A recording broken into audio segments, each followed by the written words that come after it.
Tokrat rešujemo težave z bramorjem. Lansko leto smo imeli velik izpad pridelka, zelo dobre rezultate pa smo dosegli z entomopatogenimi ogorčicami in sedaj v maju je čas, da ponovno ukrepamo. Kako to naredimo? Te empatogene ogorčice, 50 milijonov jih je, zadostuje za 100 kvadratnih metrov. Potrebujejo kozarec, katerega napolnimo z vodo, dodamo empatogene ogorčice, premešamo in se pravi to celotno suspenzijo damo v 10 litrov vode, zato imam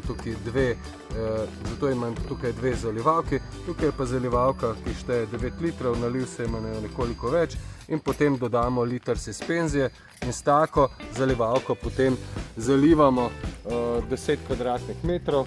Najbolje je, da izberemo oblačen dan, delamo hitro in zalijemo hitro celotno površino, potem pa izdatno ponovno zalijemo še z vodo, da so tla dobro namočena. 14 dni vzdržujemo namočene tla in efekt je viđen že po 2-3 tednih, vsekakor pa kakšen bramor, ki je mrtev, se najde že po nekaj dneh.